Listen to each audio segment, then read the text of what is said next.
கர்த்தர் மீண்டுமாய் என்னை உங்கள் மத்தியிலே நிறுத்தியமைக்காய் அவருக்கே துதி ஸ்தோத்திரங்களை ஏறெடுக்கிறேன். வாசிக்கலாம். ஏசாயாவின் தீர்க்க தரிசன புஸ்தகம், ஏசாயாவின் தீர்க்க தரிசன புஸ்தகம் 55வது அதிகாரம். ஏசாயா 55 6வது வசனத்தை வாசிங்க. கர்த்தரை கண்டறியத்தக்க சமயத்தில் அவரை தேடுங்கள், அவர் சமீபமாய் இருக்கையில் அவரை நோக்கி கூப்பிடுங்கள். ஃபர்ஸ்ட் அவரை தேடுங்க. Seek the Lord. முதல்ல நீங்கள் என்ன செய்யணும்? அவரை தேடணும். அவர் சமீபமாய் இருக்கும்பொழுது அவரை நோக்கி கூப்பிடணும். இந்த ரெண்டு காரியங்களை நாம் இந்த நாளில் பார்க்க போகிறோம். ஃபர்ஸ்ட் என்ன சொன்னேன்? ஃபர்ஸ்ட் அவரை தேடணும்.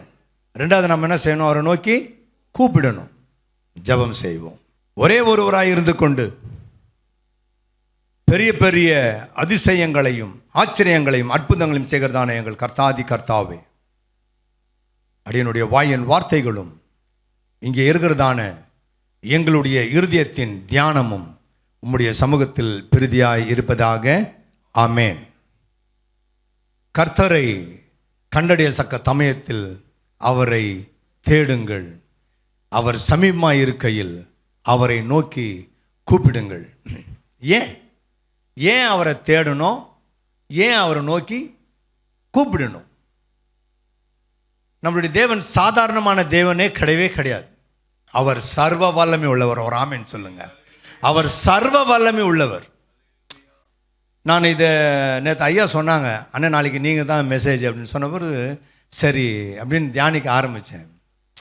அப்போ இந்த வசனம் எனக்கு பட்டுட்ட பிறகு ஏன் தேடணும், ஏன் அவரை கூப்பிடணும் அப்படின்னு தியானிக்கும் போது, அவர் சர்வ வல்லமை உள்ள தேவன். அவர் சர்வ வல்லமை உள்ள தேவன். He is a great God, marvelous God, wonder making God. அதிசயங்களை செய்கிற தேவன், அற்புதங்களை செய்கிற தேவன், ஆச்சரியமான தகப்பன் அவர்.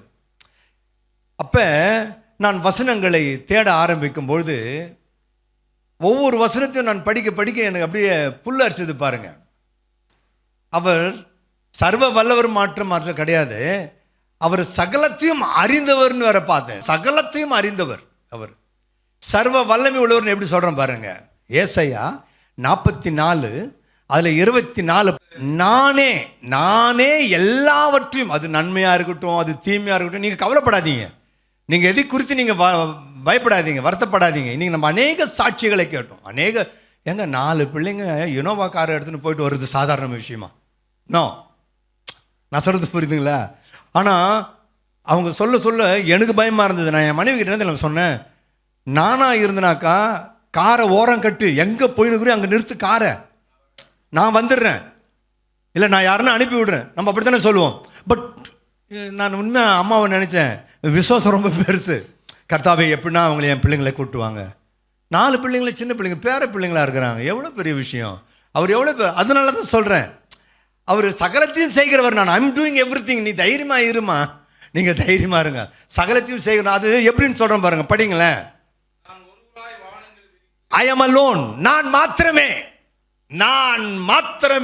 நான் ஒருவராய் வானத்தை என்ன செய்தாரா?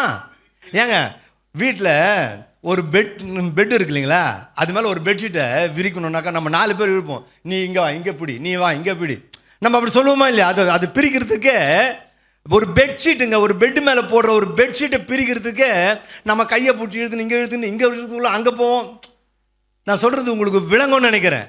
ஏங்க நம்ம வீட்டில் சோஃபா கூட கிழிஞ்சு போயிருக்கோம் பாருங்களேன். அப்போ ஒரு பெட்ஷீட்டை மேலே போடுவோம், இது இப்படி குத்துவோம், அப்படி குத்துவோம், அது போட்டு இது பண்ணுவோம், சரியே வராது. ஆனால் இவர் என்னன்றாரு, நான் ஒருவராய் மேலே படி பாருங்க, அதை பாருங்க, அந்த வானத்தை பாருங்க. ஏங்க அவர் சர்வ வல்லமை உள்ளவர்ன்றது இதிலே தெரிஞ்சுக்குங்க. வானத்தை நான் ஒருவராய் இந்த வானத்தை விரித்து இந்த கீழே இந்த இது விரிக்கிறோம் இல்லைங்களா, கார்பெட்டு, அது பாருங்க, நான் ஒருவராய் பூமியை பரப்பிட்டாராம். அப்படி பரப்பிட்டார். எவ்வளோ பெரிய விஷயம். சர்வ வல்லமை உள்ளவர். அதை நினைச்சு ஆண்டவரே எவ்வளோ பெரிய தேவன் நீங்க. நான் ஒருவராய், ஐ எம் அலோன், நான் மாத்திரமே, நான் ஒண்டியா அந்த வானத்தை விரிச்சாராம், பூமியை பரப்பிட்டாராம். சர்வ வல்லமை உள்ளவர். பயப்படாதீங்க, யாரும் பயப்படாதீங்க. கேட்ட சாட்சிகள் அனைத்தையும் பார்க்குறோம். பயப்படாதீங்க. கர்த்தர் நம்ம கூட இருக்கிறார். ரத்தம் ஓட்டம் இல்லையா? அவர் ரத்தம் ஓட வைக்கிறார். அவர் ரத்தம் ஓட வைக்கிறார். என்ன பிரச்சனை இருந்தாலும் சரி, எவ்வளோ பிரச்சனை இருந்தாலும் சரி, ஹீ கேன் டூ இட். அது மாத்திரம் கிடையாது, அவர் எல்லாவற்றையும் அறிந்தவர். எனக்கு அது ரொம்ப பிடிச்சிருந்தது. 147 சங்கீதம் 147, அதில் 4ஆம் வசனம் பாருங்களேன். 147 அதில் 4ஆம் வசனத்தை படிங்க. ஏங்க, நம்ம ஒரு கம்பெனியில் வேலை செய்கிறோன்னு வச்சுக்கோங்க. நான் ஒரு ஆஃபீஸில் வேலை செய்கிறேன். ஏன் இவ்வளோ தூரம்? நம்ம இப்போ சென்ட் மேரி ஸ்கூல் வச்சுக்கோங்க. ஒரு 2500 பேர் பிள்ளைங்க படிப்பாங்க. ஒரு வாத்தியாரால் அந்த 2500 பிள்ளைங்களுடைய பேரும் ஞாபகம் வச்சுக்க முடியுமா? வாய்ப்பே கிடையாது. இல்லை ஒரு பெரிய கம்பெனி, ஒரு 1500 பிள்ளைங்க வேலை செய்கிற கம்பெனி, அந்த 1500 பேருடைய பேரையும் அந்த ஓனர் ஞாபகம் வச்சுக்க முடியுமா? முடியவே முடியாதுங்க. இவர் என்னன்றாரு, அந்த வானத்தை நான் பார்க்குறேன், அதில் நட்சத்திரத்தை பார்க்குறேன், அந்த நட்சத்திரத்தில் லக்கம் இல்லை ஒரு தொகுதியாக போட்டுட்டு அதை பெயர் சொல்லி கூப்பிடுறாராம். ஒரு நட்சத்திரத்தையும் அவர் பெயர் சொல்லி கூப்பிடுகிற தேவனாக இருக்கிறார். நான் உன்னை ஆராய்ந்து அறிந்திருக்கிறேன் என்று வேதத்தில் சொல்கிறோம். என் நினைவுகளை தூரத்திலிருந்து அறிகிற தேவனாக இருக்கிறார். அப்போ நான் என்ன சொல்லுறேன், நாம் ஏன் அவரை தேட வேண்டும், நான் ஏன் அவரை கூப்பிட வேண்டும் அப்படின்னாக்கா, அவர் சர்வ வல்லமை உள்ள தேவன். ஒரு ஆமேன் சொல்லுங்க. அவர் சர்வ வல்லமை உள்ள தேவன். அவர் சகலத்தையும் அறிந்த தேவன். அப்பேற்பட்ட தேவன். தான் மோசே சொல்லும் போது நன்றான், இஸ்ரவேலே கேள், நம்முடைய தேவனாகிய கர்த்தர் ஒருவர் மாத்திரமே கர்த்தர். நீ அவரை எப்படி தேடணும், நீ எப்படி அவரை கூப்பிடணும்னாக்கா, உன் தேவனாகிய கர்த்தரை உன் முழு இருதயத்தோடும், உன் முழு உள்ளத்தோடும், ஆத்மாவோடும், உன் முழு பலத்தோடும், மனதோடும் இல்லை, இதோட நீ என்ன செய், நீ அவரை நோக்கி பாரு, அன்பு கூறு. இப்படிப்பட்ட தேவனிடத்தில் நீ அன்பு கூறாது இருக்க முடியுமா? அன்பு கூறிதான் ஆகணும். இன்னைக்கு நினைங்க, இன்னைக்கு என் தேவன் எப்படிப்பட்ட தேவன், என்னுடைய தேவன் எவ்வளோ வல்லமையுள்ள தேவன், என்னுடைய தேவன் பராக்கிரமம் செய்கிற தேவன். எரேமியா 20வது அதிகாரம், எரேமியா 20வது அதிகாரம் 11ஆம் வசனம் சொல்லுது பாருங்க. நீங்கள் எதுக்குமே பயப்படாதீங்க. கர்த்தரோ சாதாரண பராக்கிரமசாலி இல்லையா, பயங்கரமான பராக்கிரமசாலியம். நீங்கள் ஆண்டவரை ஜெபம் பண்ணும் போதெல்லாம் சும்மா என் கர்த்தரத்தில் போகிறேன், அவர் சாந்தமாக இருக்கிறாரு அப்படிலாம் நினைக்காதீங்க. அவர் பயங்கரமான பராக்கிரமசாலியா. அப்பேற்பட்ட ஒரு தேவன் நம்ம தேவன். அதுதான் விஷயம். நான் வணங்குற தேவன் ஒருவர் மாத்திரம் கிடையாது, அவர் சாதாரண தேவன் கிடையாது, அவர் பயங்கரமான பராக்கிரமசாலியாய் ஏன் கூட இருக்கிறார். நான் யாரை பார்த்து நான் பயப்பட வேண்டிய அவசியம் கிடையாது. அதனால தான் அவர் என்னன்றாரு, உன்னை தொடுகிறவன் என் கண்மணியை தொடுறான் அப்படின்னும் போது, அப்போ அவர் பயங்கரமான பராக்கிரமசாலியாக இருக்கிறாரு. எனக்கு விரோதமாக யார் செயல்படாலும் எனக்கு பற்றி கவலையே கிடையவே கிடையாது. நான் ஜெயிப்பேன். ஏன்னாக்கா என் கூட இருக்கிறாரு என்ன என்று நான் அறிவேன். உனக்கு என்ன பற்றி தெரியுமோ தெரியாதோ, என் கூட இருக்கிறவர் யாரும் எனக்கு தெரியும். ஏன்னா அவர் பயங்கரமான பராக்கிரமசாலியா என்ன செய்றாரு, அவரு என் கூட இருக்கிறார். அப்பேற்பட்ட ஒரு தேவனை நீயும் நானும் தேட வேண்டும். அவர் சமீபமாக இருக்கும்பொழுது நாம் அவரை கூப்பிட வேண்டும். நான் தேட வேண்டும். நான் எப்படி தேடணும்? என்னுடைய இருதயத்தை நான் சுத்திகரித்து கொள்ள வேண்டும். என்னுடைய இருதயத்தை நான் பரிசுத்தமாக வச்சுக்கணும். நான் அப்போ தான் அவர்கிட்ட போய் நிற்க முடியும். அவர் சன்னதியில் போய் நான் நிற்கணும்னாக்கா என்னை நான் பரிசுத்தப்படுத்திக் கொள்ள வேண்டும். எனக்குள்ளே இருக்கிற நிறைய காரியங்கள் இருக்கும், எனக்குள்ள நிறைய காரியங்கள் இருக்கிறது. இவைகள் எல்லாவற்றையும் நான் சரி செய்யணும். லூக்கா எழுதின நற்செய்தி நூல் 19வது அதிகாரம் அதில் 2வது வசனம். இங்கே நம்ம பார்க்கும்பொழுது ஆயக்காரன், டாக்ஸ் கலெக்டர், அவன் ஐஸ்வர்யவானு போட்டிருக்குது. அவன் பெரிய பணக்காரன், ஐஸ்வர்யம் உள்ளவன், ஐஸ்வர்யம் நல்ல கோடீஸ்வரனாக இருக்கிறான், பெரிய பணக்காரனாக இருக்கிறான். அப்படிப்பட்ட ஒருத்தனை பற்றி நம்ம பார்க்குறோம். கொஞ்ச நாளைக்கு முன்னால் தான் ஆண்டவர் இந்த ஆயக்காரரை பற்றி ஒரு சின்ன ஒரு ஊமையை சொல்கிறார். அப்போ இவன் வந்து ஆயக்காரனுக்கு தலைவன், இவன் ஆயக்காரருக்கு தலைவன். அப்போ ஒரு ஆயக்காரன் இவர்கிட்ட வரான். வந்துட்டு, நம்மளை இந்த ஜனங்கள்லாம் வந்து மோசமானவன் சொல்கிறாங்களே, நம்மளை இந்த ஜனங்க என்ன பாவிங்கன்னு சொல்லுது. ஆயக்காரர்களை ஜனங்க என்னன்றாங்க, பாவிங்கன்னு சொல்லுதே. அப்போ நம்மளுடைய நிலைமை இவ்வளோதானா அப்படின்னு நான் யோசிச்சுன்னு இருப்பேன். ஐயா யார்கிட்ட? சகையக்கிட்ட சொல்கிறாங்க. சகையக்கிட்ட சொல்கிறான். அப்போ சொல்லும் போது அப்போ சகையை சொல்கிறான், அப்படியா அப்படின்னு. சரி, என்ன சொன்னார் அவர்? அவர் என்ன சொன்னார்? 2 பேர் ஜெபம் பண்ண போனாங்களாம். அதில் நம்ம பரிசேயனுங்க இருக்கிறாங்க பாருங்கள், வேதப்பாரர்கள், பரிசேயர்கள், சதுசேயர்லாம் இருக்காங்களே. அதில் பரிசேயனை பற்றி சொல்கிறாரு. அவன் ஜெபம் பண்ண போகும்போது, ஆண்டவரே நான் இந்த ஆயக்காரனை போல இல்லை, நான் இந்த ஆயக்காரனை போல இல்லை, நான் ஜெபிக்கிறேன், 3 நாள் உபாசிக்கிறேன், நான் வாரம் கோயிலுக்கு வந்துடுறேன், நான் உபாசம் பண்ணுறேன், நான் தான தர்மம் பண்ணுறேன், நான் என்னுடைய காணிக்கையெல்லாம் ஒழுங்காக கொடுத்துட்றேன், தசம பாகம் கொடுத்துட்றேன். இப்படிலாம் அவன் ஜெபம் பண்ணானா. அட் த சேம் டைம் திடீர்னு ஆயக்காரனை பற்றி சொன்ன, நம்மளை பற்றி சொன்னாருங்க. அவர் இயேசுவானவர் சொல்லி அவர் என்ன சொன்னார்னா, இவன் தன்னுடைய மாரில் அடிச்சுக்கணானா. யாரு? ஆயக்காரன். பாவியாகிய என் மேல் கிருபையாயிருங்க, பாவியாகிய இந்த ஜனங்கள்லாம் எங்களை பாவின்னு சொல்லுது. ஆக்சுவலாக இவங்களுடைய கதையை சொல்கிற பாருங்க. ஆயக்காரங்க என்னன்னாக்கா ரோம பேரரசால் இவர்கள் நியமிக்கப்பட்டவர்கள். இந்த டாக்ஸ் கலெக்டர்ஸ் வந்து ரோம பேரரசால் நியமிக்கப்பட்டவங்க. இவங்க என்ன செய்யணும்னாக்கா 10 ரூபாய் வரி கொடுத்துடணும். இந்த ஆயக்காரர்கள் கவர்மெண்ட்டுக்கு, ரோம பேரரசுக்கு 10 ரூபாய் கொடுத்துடணும். இதுக்கு மேலே நீ வந்து வசூல் பண்ணிட்டு அதை உனக்கு நீ வச்சுக்கோ, சேலரியாக நீ வச்சுக்க அப்படின்னுட்டு. இதில் என்ன விஷயம்னாக்கா, இப்போ இவங்க 5 ரூபாய் எடுத்தால் இவங்களுக்கு போதுமானது. ஆனால் இந்த ஆயக்காரங்க என்ன பண்ணுவாங்க, 15 ரூபாய் எக்ஸ்ட்ரா வாங்குவாங்க. 10 ரூபாய் வாங்க வேண்டிய இடத்துல 15 ரூபாய் வாங்கலாம் இவங்களுக்காக. ஆனால் இவங்க 25 ரூபாவை வாங்குவாங்க, அநியாயமாக வாங்குவாங்க.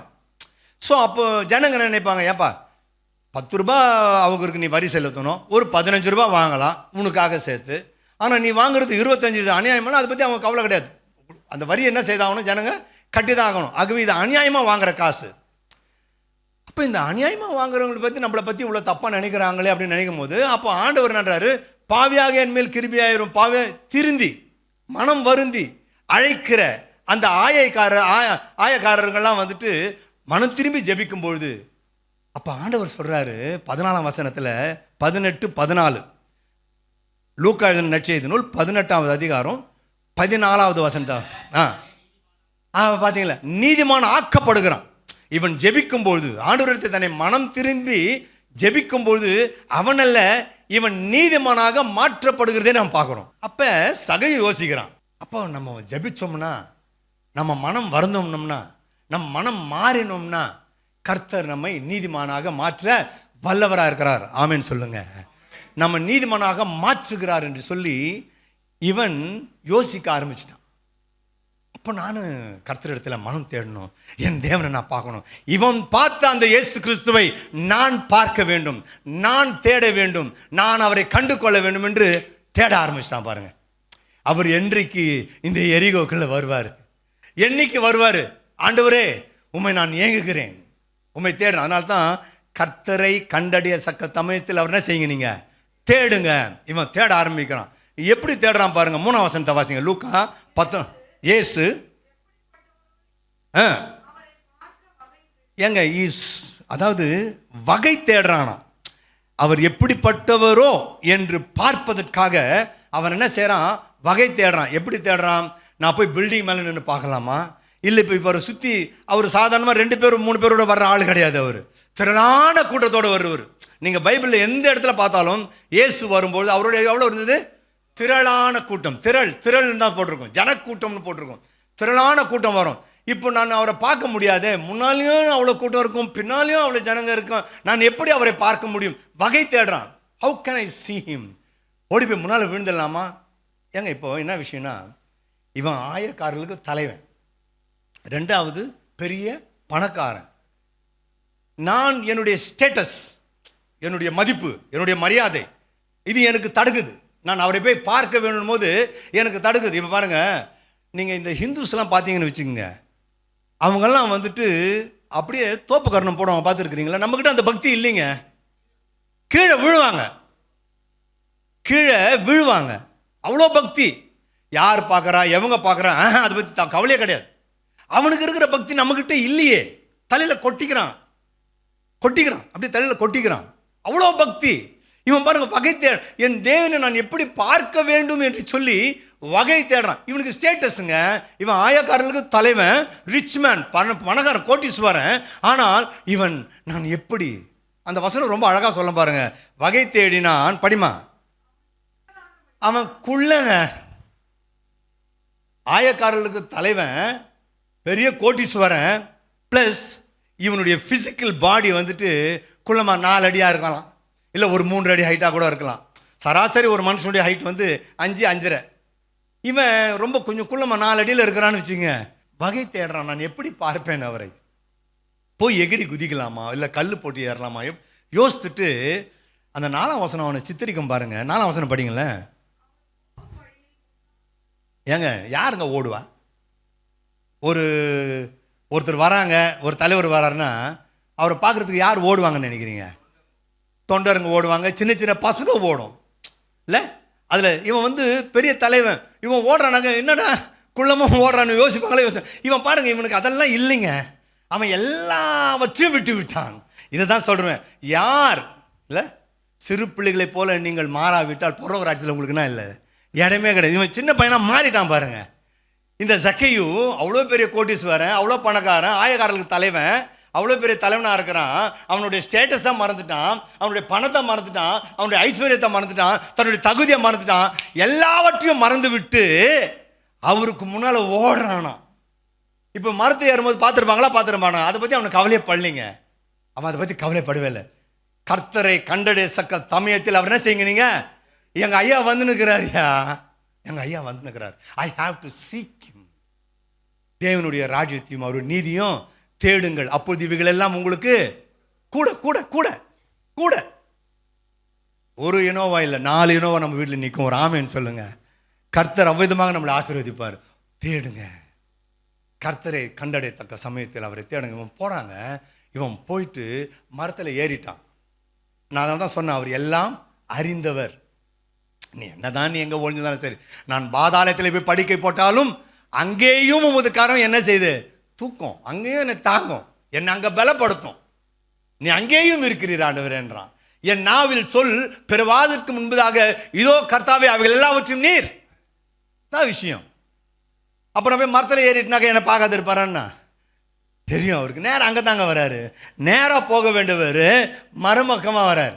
அந்த மருத்தாக வந்து சகி கீழே இறங்கி வாப்பா, நீ கீழே இறங்கி வா, நீ இறங்கி வான்றது விஷயம் கிடையாது, நீ இறங்கி வா, நான் இன்னைக்கு உன் வீட்டில் தங்க போகிறேன். ஐ have to stay in your house. நான் தங்க போகிறேன்யா, உன் வீட்டில் இருந்துட்டு நான் போயிட போகிறது கிடையாது, நான் உன் வீட்டில் தங்க போகிறேன்.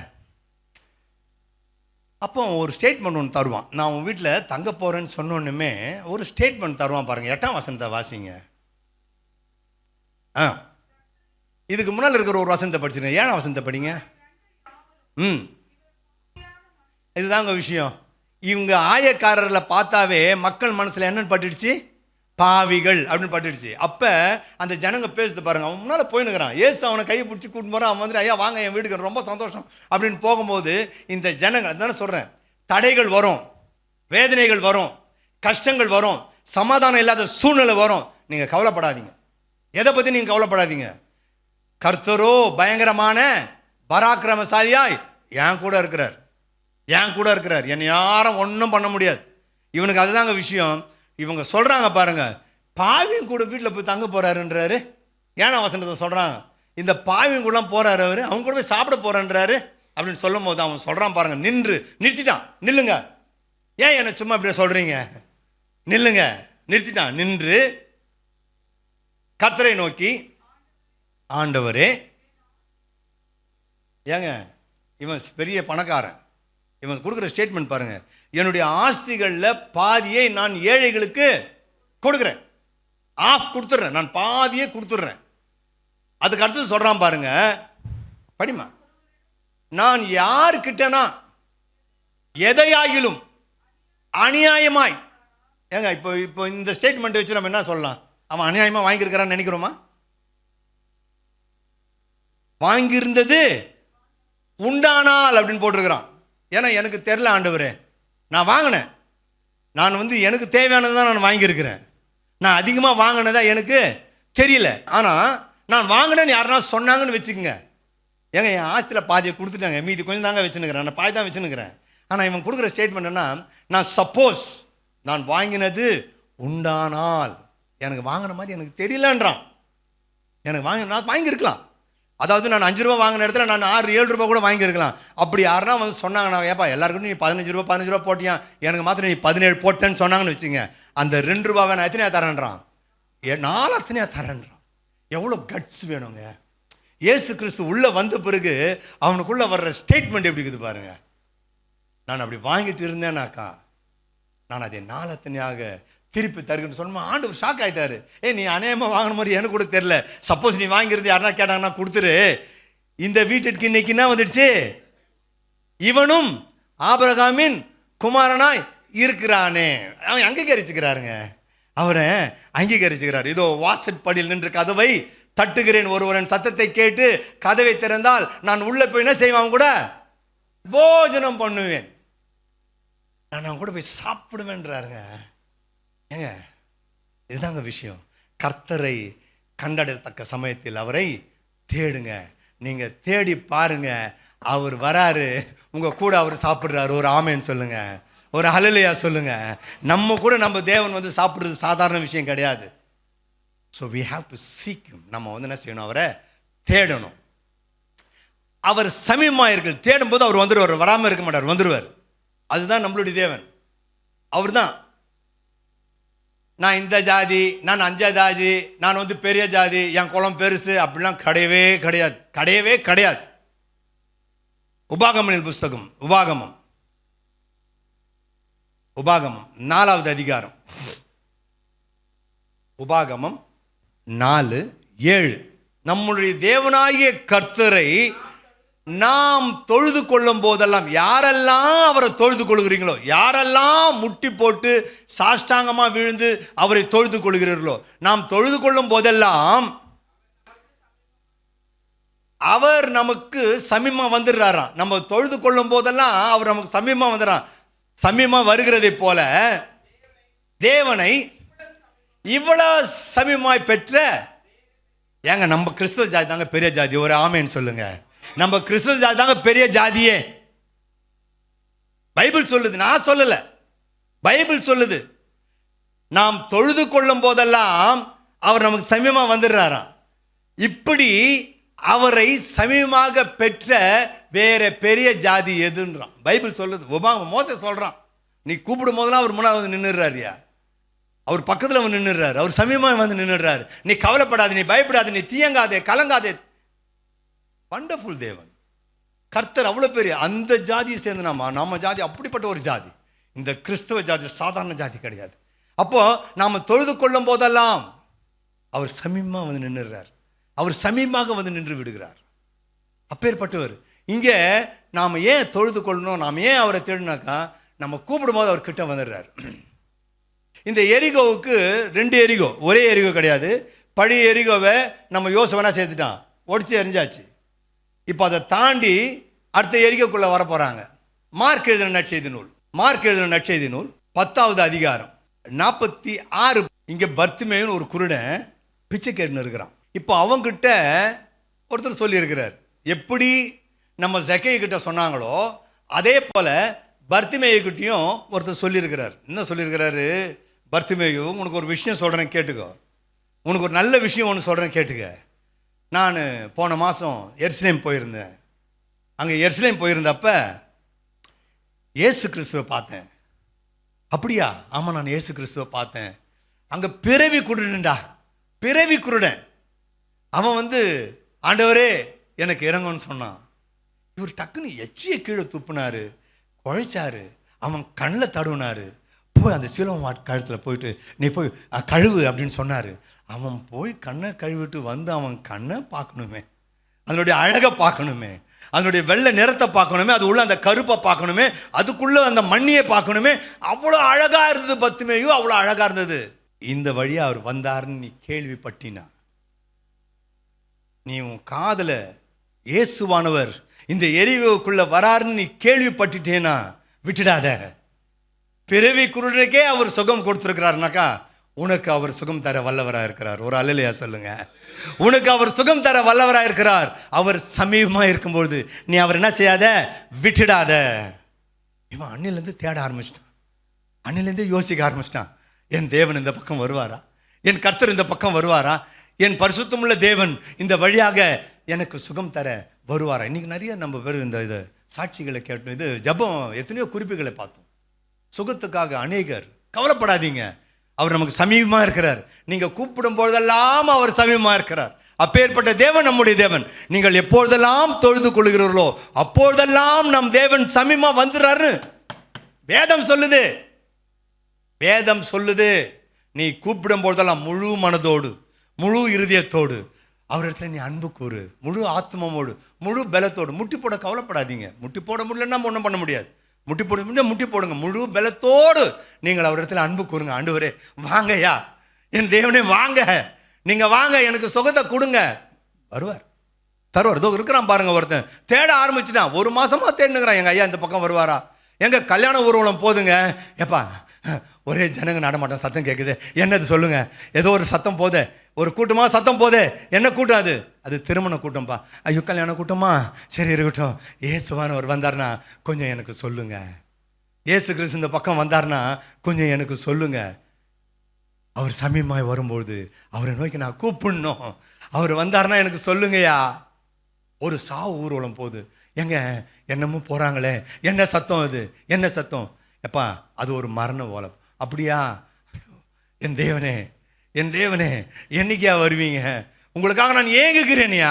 முழு இருதயத்தோடு முழு உள்ளத்தோடு என் முழு பலத்தோடு நான் கத்த தெரிய அப்படி காத்துன்னு இருக்கிறேன். நீங்க வந்தீங்கன்னா நான் கத்திடுவேன்யா, நான் கத்திடுவேன். அப்படி ஏங்குன்னு இருக்கிறான். வராருங்க, he is coming. அவர் வராரு. பயப்படாத, நீ எதைக்கும் பயப்படாத, நீ கவலையே படாத. உன் தேவன் உன்னை காப்பாற்ற வல்லவரா இருக்கிறார். உன் தேவன் உன்னை தாங்க, உன்னை பலப்படுத்த வல்லவரா. நீ கவலையே படாத. வராரு. வரும்போது இந்த முறை கேட்கறான், ஏங்க ஒரு கூட்டம் போதே, எப்போதும் வர்ற கூட்டத்தை விட இந்த கூட்டம் சத்தம் பெருசா இருக்குது, இது என்ன கூட்டம்? இயேசுவானாரியா, தாவீதின் குமாரனே, கத்த ஆரம்பிச்சிட்டான். தாவீதின் குமாரனே எனக்கு இறங்கும் அப்படின்னு சொல்லும்பொழுது முன்னடப்பாரும் பின்னடப்பாரும் அவன் என்ன செய்றாங்க, அதட்டுறாங்க. ஏய் கவனிரியா, இது உலகம், இது உலகம். உலகம் நம்மை பார்த்து ஏசும், நம்ம திட்டம், நமக்கு இல்லாத காரியங்கள், பொல்லாத காரியங்கள், இதெல்லாம் நடக்குமா, இதெல்லாம் நடக்காது, இப்படி இருக்காது, அப்படி இருக்காது அப்படிலாம் சொல்லுவாங்க. நீங்கள் கவலைப்படாதீங்க, இந்த வசனத்தில் நம்பிக்கை வைங்க. இந்த வசனம் இப்போ படித்தோம் பாருங்க, உபாகம் 4ஆம் அதிகாரம் 7ஆம் வசனத்தை படித்தோம் பார்த்தீங்களா, அதில் நம்பிக்கை வைங்க. உன் முழு இருதயத்தோடும் உன் முழு ஆத்மாவோடும் உன் முழு பலத்தோடும் நீ கூப்பிடும் போதெல்லாம் அவர் எங்க வந்து நிற்கிறாரு, சமீபமா வந்துடுறார்.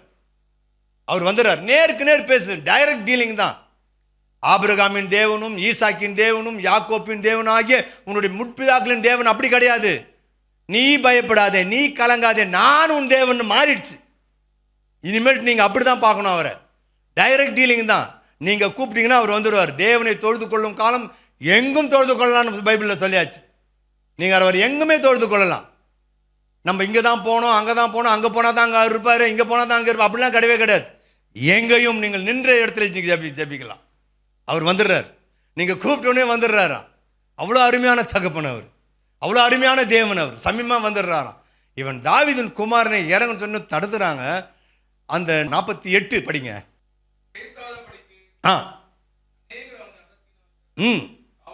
அவனோ அவ்வளோதாங்க விஷயம். நீங்க மனம் தளராதீங்க. நான் இன்னைக்கு கேட்டேன் எனக்கு பதில் தரல, நாளைக்கு கேட்டேன் பதில் தரல, இருக்கட்டும், ஒரு வாரம் ஆகட்டும், 2 வாரம் ஆகட்டும், ஜெயிக்கிறோம், அவ்வளோதான் விஷயம். நாம ஜெயிக்கிறோம், நாம ஜெயிக்கணும். அவருடைய பிள்ளைகளாகிய நாம் ஜெயிச்சு தான் ஆகணும். நம்மளுக்கு தோல்வியே கிடையாதுங்க, நமக்கு தோல்வியே கிடையாது, நம்ம ஜெயிப்போம், இவ்வளோதான் விஷயம். நாம் ஜெயிக்கணும். இங்கே ஒருத்தர் சாட்சி சொன்னாங்க பார்த்தீங்களா, என் கணவர் இங்கே வருவார், சாட்சி சொல்வார், அவர் குடிக்காரர் மாறுவார், நான் நம்புறேன்னு சொன்னாங்க பாருங்க. அவ்வளோதான் விஷயம், அவ்வளோதான், ஜெயிக்கிறோம். நம்மளுடைய எண்ணம் அவ்வளோதான், நம்ம ஜெயிக்கிறோம். இங்கே நீ என்ன தடுத்தாலும் சரி, எனக்கு அதை பற்றி கவலை கிடையாது, நான் மிகுந்த சத்தமாக நான் கத்துவேன்.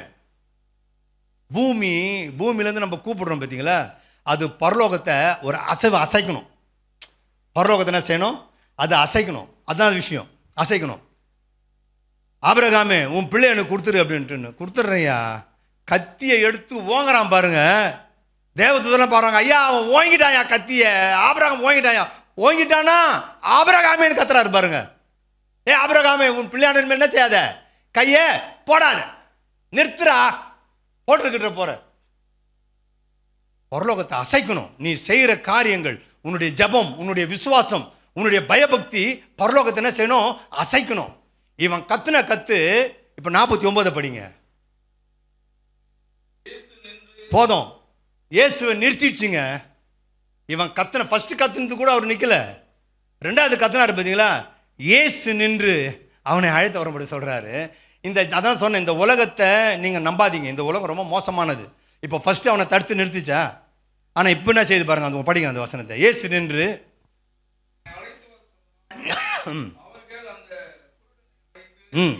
எப்ப நீ தைரியமா இருப்பா, எழுந்துரு, அப்படி மாறிடுச்சு பாருங்க. எவன்லாம் நம்மளை தடுத்தானோ, எவன்லாம் கத்தாதன்னு சொன்னானோ, எவன்லாம் அவர்கிட்ட நீ போக முடியாதுன்னு சொன்னானோ, இப்போ அவன்லாம் நான் சொன்னா நீ தைரியமா இருப்பா, நீ திடன் கொள்ளுப்பா. அதான் நம்மளுடைய நிலைமை மாறும்போது நம்ம கிட்ட சேருவாங்க. இது உலகம். இந்த உலகத்தை நம்பாதீங்க, கர்த்தரை நம்பாங்க. பிரபுக்களை நம்புவதை பார்க்கணும், மனுஷரை நம்ப பார்க்கணும், தேவன் மேல் பட்டுதலா இருப்பதே. அவ்வளவுதான் விஷயம். இவரை பிடிங்க, கர்த்தரை கண்டடையத்தக்க சமயத்தில் அவரை தேடுங்க. சகையை தேடிட்டான். அவர் சமயமா இருக்கையில் அவரை நோக்கி கூப்பிடுங்க. கூப்பிட ஆரம்பிச்சுட்டான். கூப்பிட ஆரம்பிச்சோன்னுமே அவர் வராரு. நான் அவனை கூப்பிடுறான், வா அப்படின்னு கூப்பிடுறாரு. இப்ப நம்ம கிட்ட இருக்கிற விசுவாசத்தை கர்த்தர் சோதிக்கிறாரு. இவன் அந்த பிச்சைக்கார ட்ரெஸ், அந்த கிழிஞ்சு போன துணியை மேலே போத்திட்டு உக்காந்து இருக்கிறான். இவன் அப்படிதான் உட்காந்து பிச்சை கேட்டுனுக்கிறான். இப்போ 50வது வசனத்தை படிங்களேன். இருங்க வரேன். அவன் கிளீன் அண்ட் கன்ஃபார்ம், இதுதான் விசுவாசம், இதுதான் விசுவாசம். அவன் என்ன நினைச்சிட்டான், இப்போ என்னை அவர் கூப்பிட்டுட்டாரு, எனக்கு என்ன கிடைக்கும், சுகம் கிடைக்கும். என்னுடைய பார்வை என்ன செய்யும், சுகமாயிடும், சரியாயிடும், எனக்கு பார்வை கிடைச்சிடும். நான் பார்வை கிடைச்சிட்ட பிறகு நான் என்ன செய்ய வேண்டிய அவசியம் கிடையாது, பிச்சை எடுக்க வேண்டிய அவசியம் எனக்கு கிடையாது. எனக்கு இந்த துணிக்கு அவசியம் கிடையாது, எனக்கு இந்த துணி தேவையே கிடையாது. எங்க இன்னும் அவன் பார்வை அடையலை. நான் சொல்றது உங்களுக்கு புரியுதா? இன்னும் அவன் பார்வை அடையல, இன்னும் பார்வை இல்லை அவனுக்கு. பட் த ஃபெய்த், அவனுக்குள்ள இருந்த அந்த விசுவாசம் இருக்குது பாருங்க. இந்த துணி எனக்கு தேவையில்லையா, என்னை கூப்பிட்டுட்டாரு, என்னை கூப்பிட்டவர் என்னார் என்பது நான் அறிவேன். அவர் உண்மை உள்ளவர், அவர் உண்மை உள்ளவர், அவர் சுகம் தருகிறவர், அவர் சுகம் தருகிறவராகவே சுற்றி திரிந்தார் என்று பைபிள் சொல்லுது. என் கிட்ட ஒருத்தன் சொல்லிட்டான், பிறவி குருன்னு அவர் சுகமாக்கினாரு, நீ விட்டுடாதன்னு சொல்லிட்டான், நான் விட போறதே கிடையாதுன்னு சொல்லிட்டு அவர் கூப்பிட்ட மாத்திரத்திலே அந்த வஸ்திரத்தை எரிந்து விட்டு அவர்கிட்ட போறான். நான் உனக்கு என்ன செய்யணும்னு கேட்குறான். ஆண்டவரே, நான் பார்வையடைய வேண்டும், உன் விசுவாசம் உன்னை ரட்சிது, உன் விசுவாசம் மட்டும் ஆக்கிடுவது, போன்னு சொன்னார். அவன் பார்வை சொன்னான், நீ போன்னு சொன்னார், நான் போக மாட்டேன், உன் கூட சுத்த வேண்டான்னு சொல்றான். 52வது வசனத்தை படிங்க.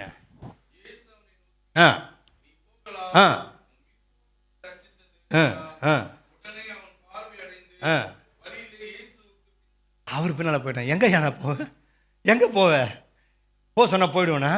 சாதாரண விசுவாசமா சாதாரண காரியத்தை நீங்க எனக்கு செய்திருக்கிறீங்க, எனக்கு கண்ணை கொடுத்துட்டீங்களா, நான் எங்கே போவேன்? இனி உண்மை குறித்து பறைசாற்றுவேன். நம்ம கிரேஸ் டிவியோடைய நிறுவனர் சொன்னார் பாருங்க, ஆட்டோவில் ஏறினீங்கன்னா கூட, இல்லை ரோட்டில் போனீங்கன்னா கூட, ஒரு நிமிஷம் அவரை பற்றி சொல்லுங்க, அவரை சொல்லுங்க, அவர் யார் என்பதை சொல்லுங்க. ஏங்க பொதுவாக சொல்கிறேன் எல்லாருக்கும், நம்ம எங்கெங்கே இருக்கிறோமோ அங்கே கர்த்தரை பற்றி சொல்லுவோம்.